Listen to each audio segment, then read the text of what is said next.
All right, welcome everyone. Let's get started. So this talk is about HBase 2.0 and Phoenix 5.0. And I'm Enes. I'm a long-time HBase committer and PMC member. And I work at the HBase and Phoenix team at Hortonworks. And this is Rajesh. Hi everyone. Thanks for joining. And Rajesh is also a very long-time HBase and Phoenix committer and PMC member. He's also in the same team as me at Hortonworks. So we have a very packed agenda, and we're going to go through a lot of developments. And feel free to ask questions at the end. And if not, there's also other material available that you can inspect further. So first thing, we're going to talk about versioning compatibility. And then we're going to talk about changes in behavior. These are for the HBase side of things. And then we're going to talk about the major developments in HBase 2.0. Then we're going to switch contexts to Phoenix 5.0. And then we're going to talk about recent developments in the Phoenix side. Okay.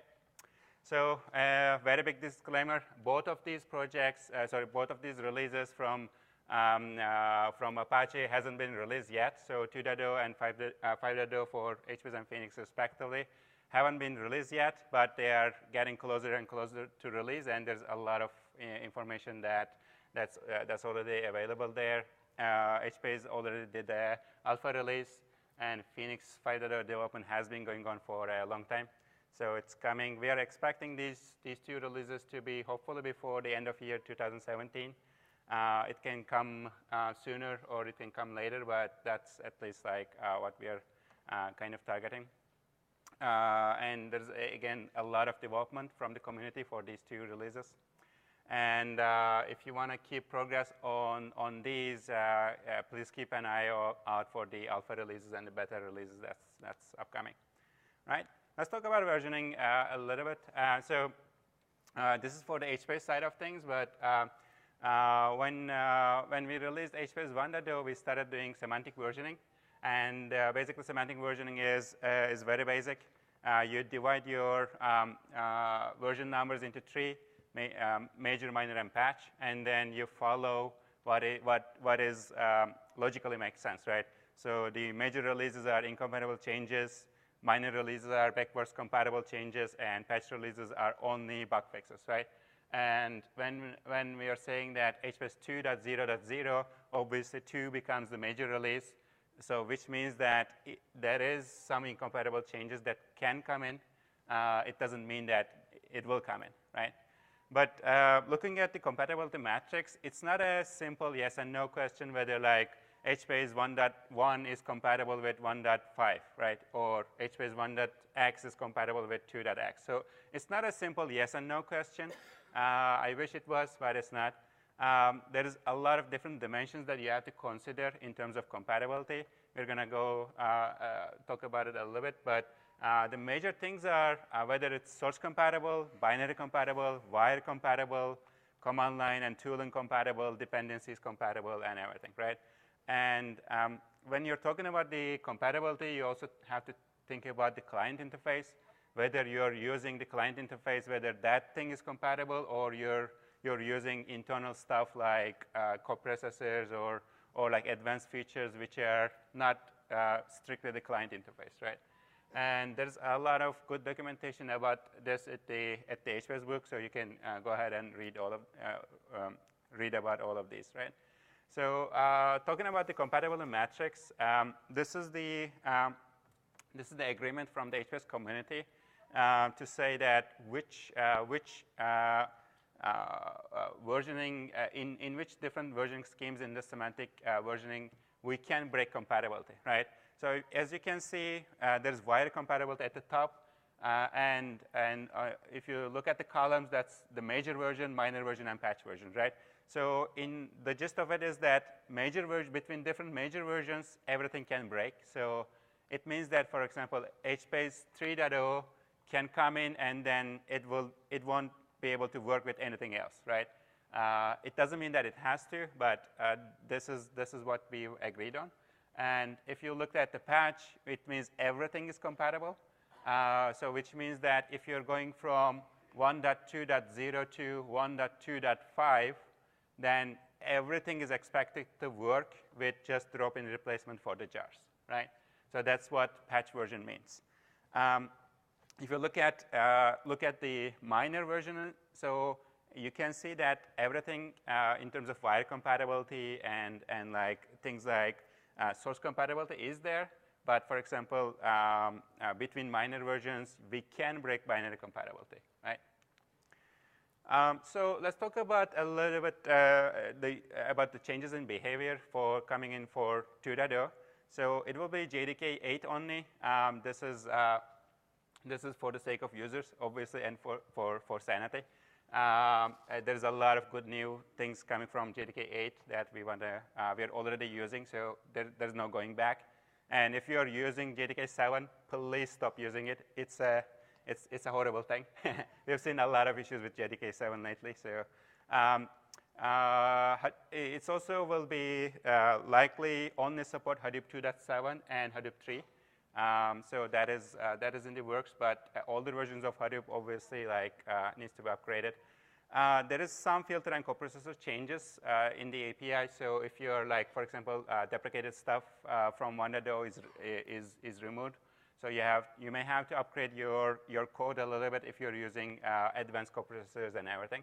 Managed connections are gone. That is we are doing now explicit connection management. There is very good talks about it already. So if you want to learn more, there is documentation available. Deprecated client interfaces are gone. Yeah, some of the methods that you're using from HTable, HConnection, or something have been deprecated since 1.0. So since this is a 2.0 release, we are cleaning up the API, removing deprecated stuff and everything. And the target for 2.0 is, although we've talked about compatibility and everything, the target for 2.0 is being rolling upgradable from 1.0 releases.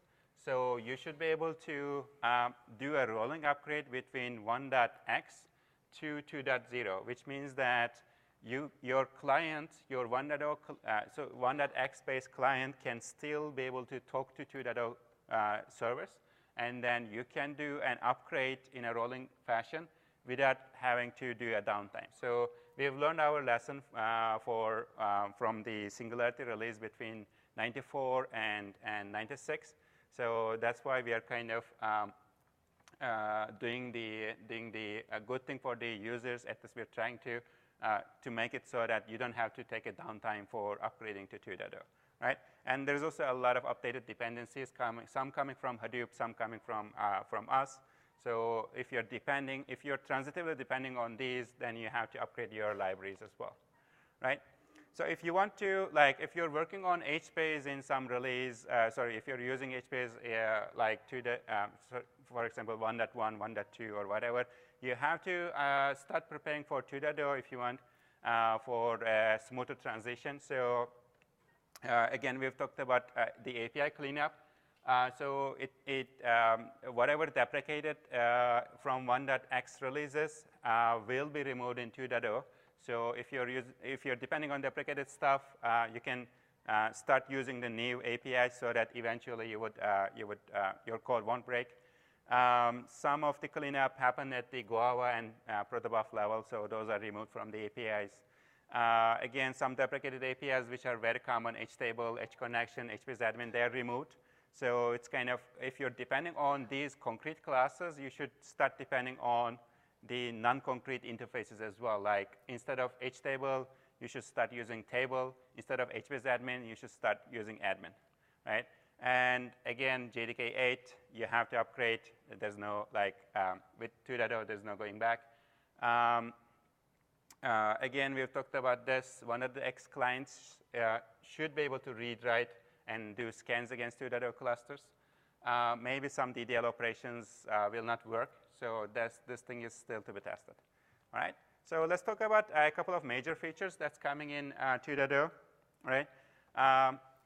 So one of the big drivers for the release is basically doing more and more off-heap work in the hopes that we are making HBase to be more stable from an operational perspective, reduce the reduce the pressure on the garbage collector, as well as make it so that HBase can scale up with the machines, right? So right now the machines are coming with a huge amount of RAM, which with the current Java architecture we cannot make use of it because of the garbage collection limitations, right? So that's why we are doing more and more Offheaping to actually make it so that HBase can scale up in terms of its Memstore space and the block cache space to better make use of the available hardware, right?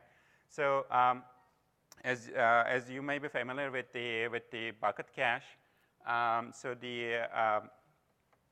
we have a configuration which is an L1, L2 cache kind of configuration, where the L2 cache, which is the bucket cache, can be backed by the off-heap space or the SSDs, right? And the bucket cache or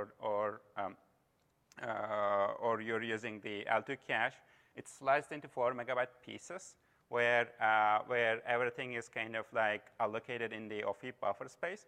But the problem with the current architecture in 1.x series is that whenever you want to read anything from a slice, right, you have to bring the whole slice back to the heap. So what happens is something like this. So let's say you're doing a random get, and then this get is coming from the off-heap block cache, right?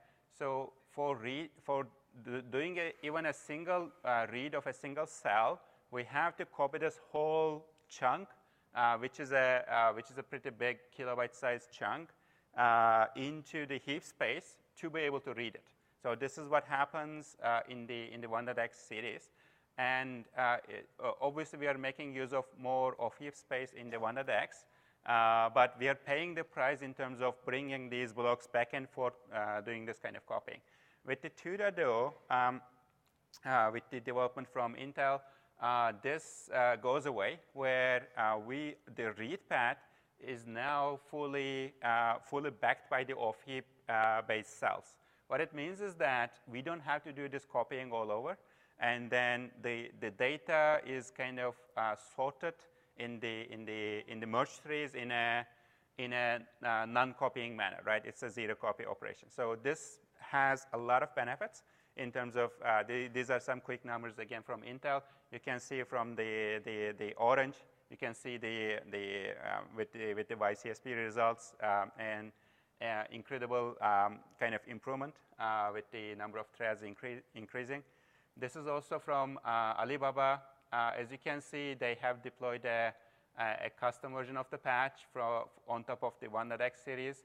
You can see the smoothness on the bottom graph, where this is coming from over a lot of this is an aggregation over a lot of servers, but if you notice, the graph is much more smoother and much more predictable.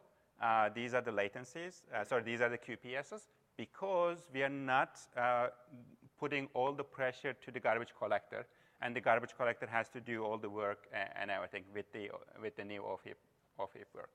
So the summary is that it will be pretty good for operational characteristics for HBase, especially with off-heap-based block cache and very big block caches, right? Same thing is happening for the write path as well. Again, there is a lot of work that went into the write path as well to make it off-heap based rather than on-heap based. As you guys know, the write path has a Memstore, and this Memstore is basically based on, it's usually by the default configuration, it uses an allocator called MSLab. MSLab is kind of like a slab allocator, which allocates big buffers of up to 2 megabytes in the heap space. But this is still creating a lot of garbage when we do a flush and we release these buffers and everything. So with the new work for the off-heap, we are basically moving these buffers into the off-heap space, so that the Memstores themselves can be backed by the off-heap based direct byte buffers, right? This obviously allows much bigger total Memstore space. So obviously the learning for running HBase or running big Java processes is that like because of the compressed pointers and everything, normally the recommendation is to only have a 32 or less than 32 gigabyte heap space, right? So which basically means that your write buffer space can only grow up to that size, right? But with the off-heaping of the work, then you're not bounded by that kind of a limit, even if you're using compressed pointers, right? As we've talked about it, the most of the cell data goes off heap. There's still some metadata that is still on heap, right? But again, this architecture will allow kind of the off-heap buffers to work well with the new upcoming async wall, as well as the new work which is called the compacting Memstore, right? Which coming to that is a new, again, a new feature in HBase 2.0. I think this will be enabled by default. So the idea here is to basically do a more compact representation of the in-memory Memstore space, so that you would end up with less data in your memory, which means that well, you're basically compacting the data in memory, which means that you are doing less and less flashes to disk. Less and less flashes to disk is definitely very good, because it's basically like it reduces your write amplification rate, which in the end helps a lot with the compaction, because the less you write to disk, the less number of compactions you have to run on the same amount of data, right? So we are basically, we don't have the time to go into details, but there's like really good talks about this if you want to learn more. Third thing is the region assignment. Region assignment has been a problematic area for some time, and this time we are doing a framework called Procedure V2, which is redoing the whole region assignment work on top of the new framework. Yeah, again, we don't have the time to go into details, but the summary of this work is this, that the assignment of regions and then region in transitions or the region recovery would be much more stable than from the 1.x series. So good thing is that, again, like this work has been merged in like last week, I think, and this is like testing is going on for this, and again, this will make it so that operationally HBase is much more less demanding on the operator, right? If you have ever worked on offline regions in transitions, HBCK and everything, this will help you a lot. Another thing is fully async client. As you guys know, there is already an OpenTSTB-based async HBase client, which is pretty good. But this work is a completely from scratch development, which is inside the HBase code base. So 2.0 will release this feature for a fully asynchronous client. It includes most of the critical functionality, including admin operations and DDLs. You can do asynchronous, fully asynchronous Java 8-based completable features, and basically you can do asynchronous scans, you can do asynchronous gets, puts, everything. And we would have both a sync client and an async client in an official capacity, right? This is the API. If you guys are familiar with the Java 8 syntax, you're just, whenever you do, you get an async table like this from the connection, and then you just, when you do a table.put, for example, you're just getting a completable feature back.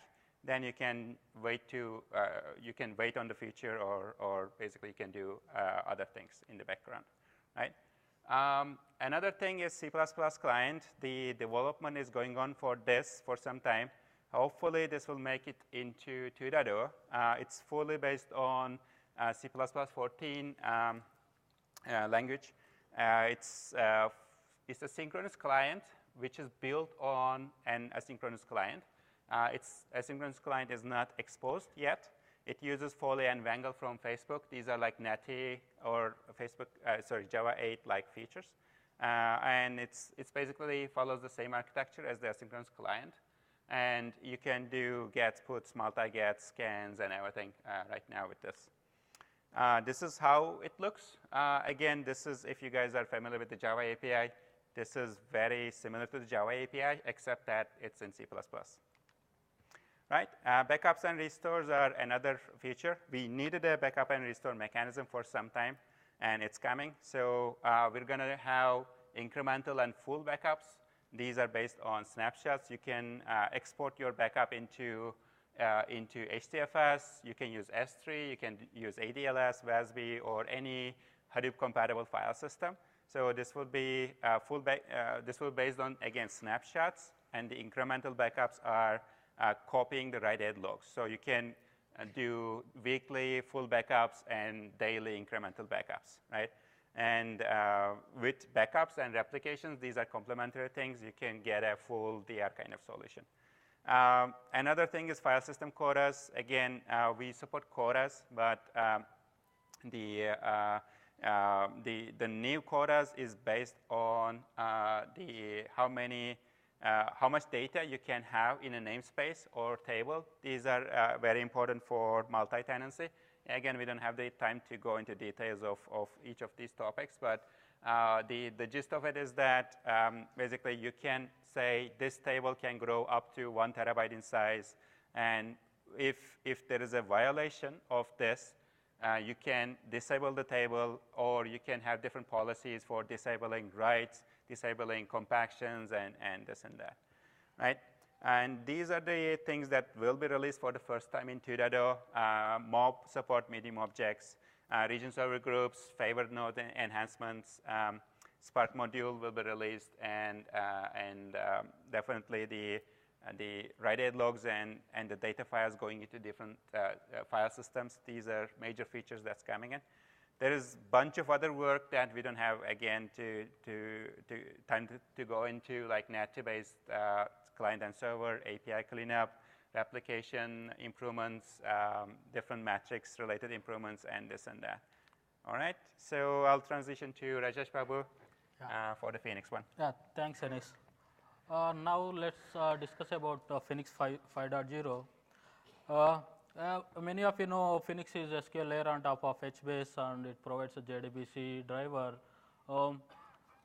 As part of 5.0, we are replacing parser and validator and all optimizer logic by using Apache Calcite. So as part of this 5.0, mainly we are working on Phoenix-Calcite integration. So here we can see the introduction of the Phoenix-Calcite integration and some examples how the Calcite helps to optimize the queries, and also we can see some recent development happening in the Phoenix community. This is a basic architecture of the Phoenix. Basically, when you have a query, actually Phoenix converts this. Actually, it will parse the query and convert the query into parse nodes and rewrite the query based on the secondary indexes, if you have secondary indexes, and also then transform into expression tree. Then it will convert this expression tree into native HBase calls, so that native HBase calls run on the HBase tables. This is the Calcite architecture. Many of you know that Calcite provides a SQL standard SQL parser, validator, and query optimization, pluggable rules for the query optimizations techniques. So this basically like the Calcite also has a parser and other converts the parsing into rel nodes, and by applying some operators rules and the cast models, we are transitioning that into the specific engine specific query plans. And also it's actually we can plug in any kind of third party engines to the Calcite. So why we need a calcite only? Actually, at present, currently we have very few minimal static rules to decide the query plan, and also whatever the tables we wanted to use in the query, we have very minimal rules, and yeah, they may not find all optimized query plan all the time. So we need the cost based optimizer which can select, like it need to be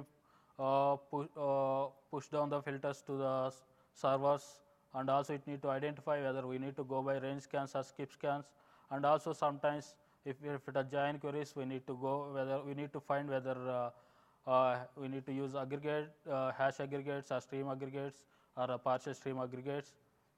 Sometimes we need to remove the sort optimization sorts if the already data is in the sorted order, and also we need to push down the sort to the one of the joins instead of joining the sorting the data after joining, and also we need to find whether we need to use forward scan or reverse scan other so we need to have the optimizer to find out these. And also sometimes actually Phoenix supports two kinds of joins like hash join and merge joins, and so we need to sometimes the query might need hash join, but some cases merge join will be helpful. So the optimizer we need to have a proper cost estimate to decide whether to use merge join or the cache join. So this calcite helps to find out that, and also we need to do ordering, sometimes join ordering, sometimes first scanning through the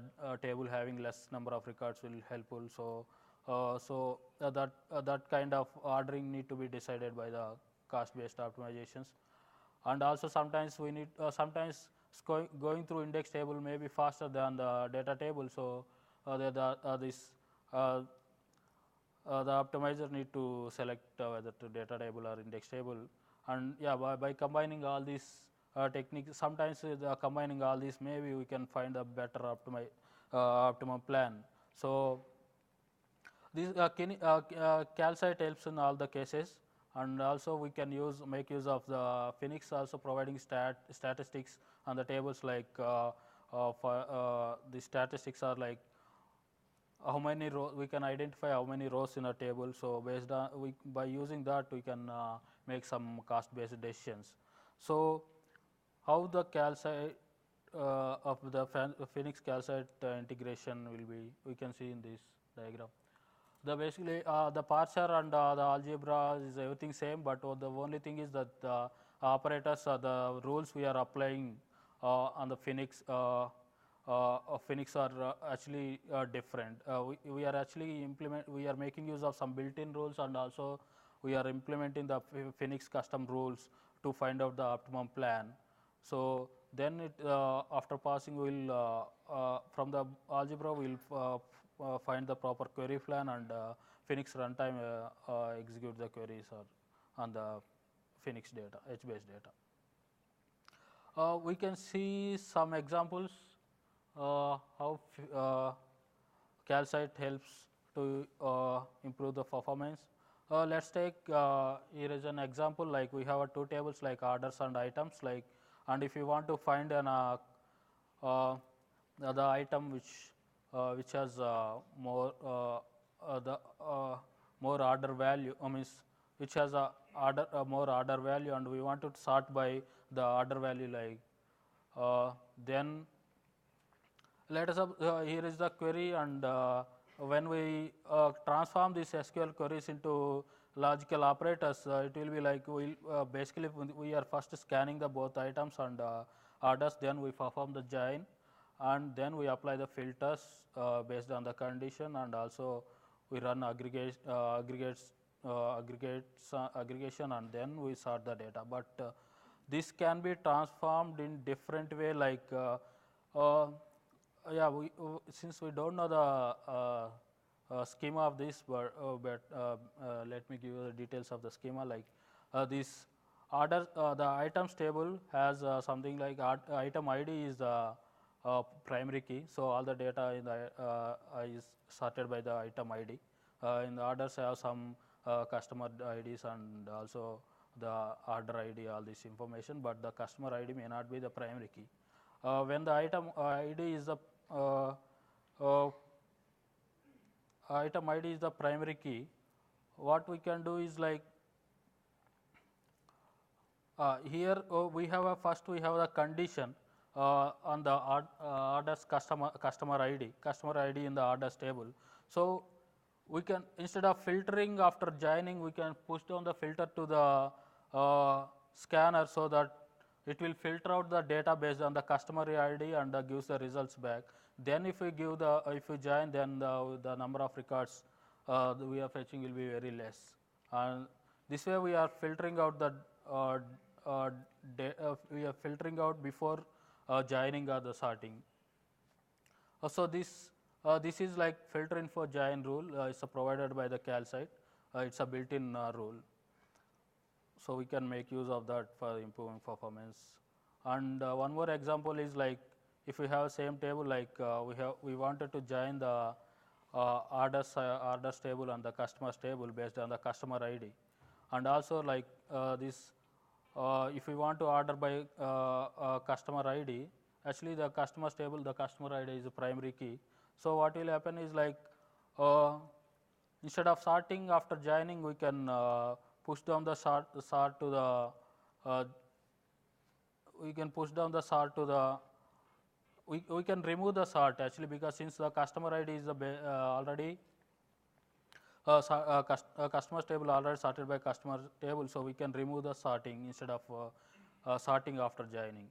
So that this way this we can remove the sorting, and also sometimes when we do perform the joins, we can make use of hash join or the merge join. So we have the option, but by using this cost based optimizations, if we are able to find out which one helps, so we can get the proper query plan based on that.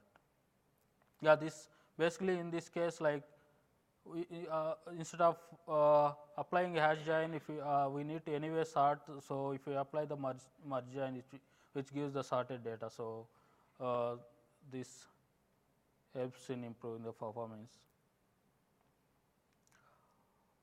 And what are the advantage we get with the Phoenix-Calcite integration is this.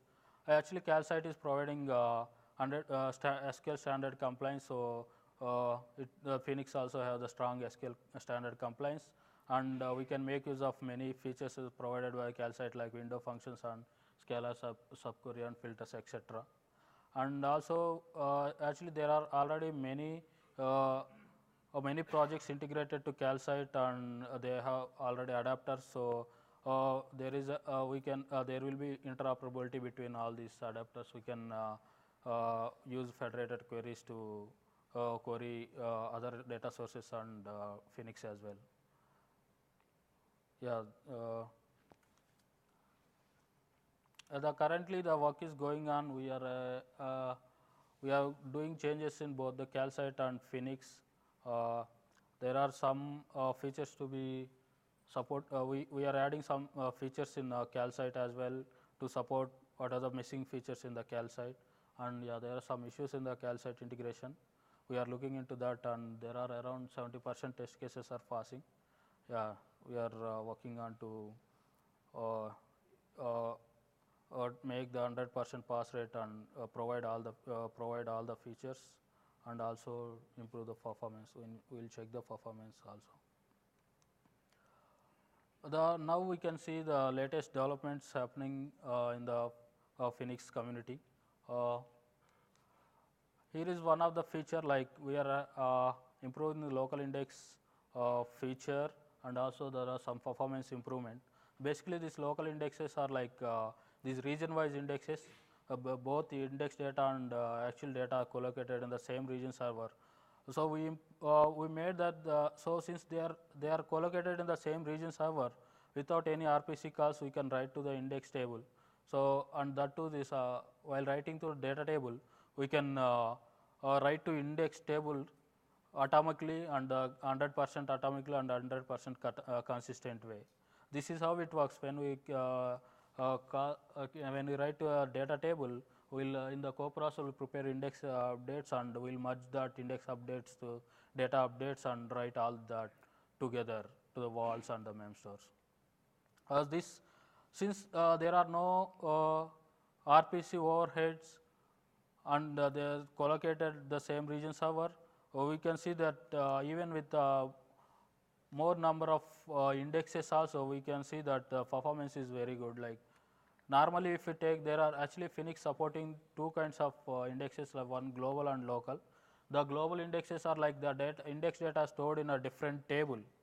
They are in the same table. So what's happening is in that case, if you take something like it to write a million of records, it is taken like 600 seconds with the 5 global indexes, but with the 5 local in the same indexes, it's just taking 200 seconds. Actual table, the time taken for actual table is here 100 seconds. So we have tried this performance with the 4-node cluster and 5 local indexes on the base table, and the table has 25 columns and 10 regions. We have ingested around 5 million rows. Even the network utilization is very less in local indexes compared with the global indexes, and also read performance almost same. So you can make use local indexes. Actually we are supporting this in 4.11 onwards, and it's available in HBase 1.3 version. And there is one more good feature, like when you have more number of columns, actually the data size might maybe grow like anything. So to avoid that, actually, and also if your columns size is column names are big, then the size also increases. So to avoid that, recently in 4.10 version, we added a feature called column mapping. So you can map a column name with 1 byte integer, 1 byte value, or 2 bytes. Based on the number of columns, you can decide how many bytes you want to use for column mapping. So this basically reduces the memory saving into the disk, and also it makes you alter the column names. If you wanted to alter column name, you need not change any data. Only thing you need to change the system tables, the column names will be changed. So the altering also very fast. And also it's since the data is less, it automatically improves the performance. We have some performance test shows like it's giving 2 times performance improvement on all of the queries, and also even if you are increasing the number of columns in the group by the performance remains the same. And also there is one more feature, like let us suppose if you are not changing any columns in a table, columns in a row, then what you can that is called immutable tables in the Phoenix. So they are actually clubbing all the column values into a single cell. So this automatically saves a lot of disk space. This is how, like if you wanted to use this column encoding bytes, you can specify while creating a table, you can specify that as part of the schema. And also we are actually supporting Phoenix Hive integration from 4.10 onwards. Actually the Phoenix supports Phoenix storage handler plugin. So while creating, you can just create external internal tables in the Hive. So with this Phoenix handler, storage handler, so you can automatically use HiveQL to run the queries on the Phoenix tables.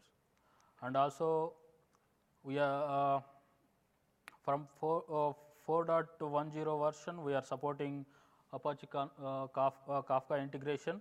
Basically this as part of the Phoenix, we are we are providing Phoenix consumer, which receives data whatever ingested from the Kafka producer, and that stores the data in the Phoenix. So this helps in the streaming applications. And apart from that, there are a lot of improvements done, but because of time constraint, just giving you some brief introduction, brief details about this. We are providing this snapshot, the snapshots we are making use of snapshots for some MR-based queries or asynchronous index building also. This was added in the 4.11.